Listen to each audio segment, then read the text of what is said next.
বিভাস অধিকারীর ভুয়ো থানা কাণ্ডের ছায়া এবার ডায়মন্ড হারবার। সেই তথ্যই আপনাদের সামনে তুলে ধরবো যে কিভাবে সে প্রতারণার জাল বিছিয়েছিল।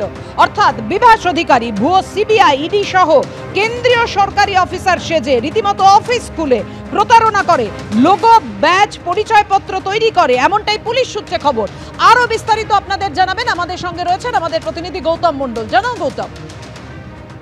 দেখো পাপিয়া, ডায়মন্ড হারবার পুরসভার 14 নম্বর ওয়ার্ড, এই 14 নম্বর ওয়ার্ড, এই যে কোর্টপাড়া, সেই কোর্টপাড়াতে একটা বাড়ি ভাড়া নেয় সম্প্রতি বেশ কয়েকজন প্রতারক, এবং সেখানে SICI নামে একটি প্রতিষ্ঠান, তারা বোর্ড লাগিয়ে এখানে একটি অফিস ভাড়া নেয় এবং সেখানে একটা অফিস পরিচালনা করছিল।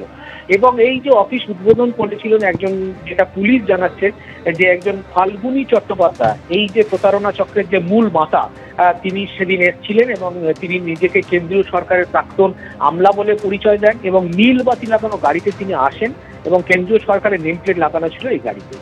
এইটা কিছুদিন এলাকার মানুষের কাছ থেকে পুলিশের কাছে খবর আসে।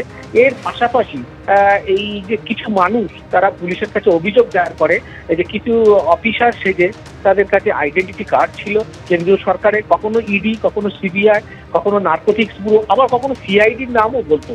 এই ধরনের পরিচয় দিয়ে দক্ষিণ 24 পরগনা জেলা জুড়ে একদম বারুইপুর থেকে শুরু করে ফুলতলি বিভিন্ন এলাকায় ব্যবসায়ীদেরকে মূলত টার্গেট করতো, করে তাদেরকে এরকম পরিচয় দিয়ে তাদের কাছে মোটা টাকা আদায় করতো।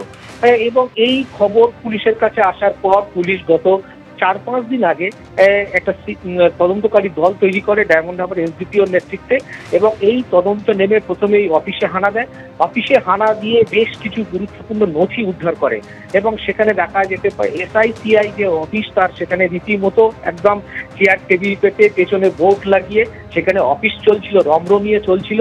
একেবারে এই প্রতারণার জাল কিভাবে বিছিয়েছিল মূল চক্রীকে অবশ্যই পুলিশের কি বক্তব্য আপনাদের সামনে রাখবো। ধন্যবাদ তোমায় গৌতম। দেখুন, একটা সংগঠন খোলা হয়েছে, তার বিভিন্ন লোগো, ব্যানার, তাদের যারা পোর্টফোলিও হোল্ডার তাদের বিভিন্ন আই কার্ড ইত্যাদি এসব করে একটা কার্যকলাপ শুরু হয়েছে, যেটা আমাদের ইন্টেলিজেন্সে ধরা পড়ে। তখন আমরা যারা ওদের ওই সংগঠনের তরফ থেকে যেসব লোককে অ্যাপ্রোচ করা হয়েছে, স্থানীয় আমাদের মূলত ওই দক্ষিণ 24 পরগনা রেভিনিউ ডিস্ট্রিক্টের অন্তর্গত আমরা এখন পর্যন্ত যা পেয়েছি, বেশ কিছু মানুষকে অ্যাপ্রোচ করা হয়েছে এবং যারা মূলত প্রতারণার শিকার তাদেরকে আমরা অ্যাপ্রোচ করি এবং তারা এটা বলে যে হ্যাঁ, কাউকে কোনো ব্যবসাদারকে ধমকে চমকে, অনেকটা ওই যে আমাদের একটা স্পেশাল 26 সিনেমা স্টাইলে আর কি, এরা নিজেদেরকে ইম্পারসোনেট করতো CBI officer, ED officer, CID officer, কখনো ভিজিলেন্স অফিসার, কখনো নার্কোটিক্স কন্ট্রোল ব্যুরো আমাদের তরফে আমরা করছি।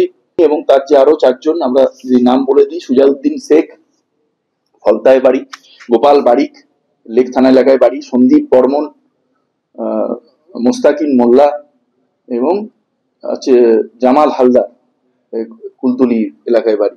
এই ধরনের যারা এই ধরনের অ্যাক্টিভিটিতে যারা যুক্ত ছিল, ফলস আই কার্ড বানানো, বিভিন্ন সরকারি নথিপত্র, ব্যাজ, এমব্লেম, এইগুলোকে ফর্জ করা এবং লোককে চমকে ধমকে জুলুমবাজি, চাঁদা তোলা ইত্যাদি যে কার্যকলাপে ছিল, সেগুলো সব আমাদের যেগুলো বিএনএস এ যে বৈধ সেকশন গুলো আছে, বিপিটিং সেকশন, তাতে আমরা কেস স্টার্ট করেছি এবং আমরা ফার্দার তদন্ত আরো প্রসিড করবো।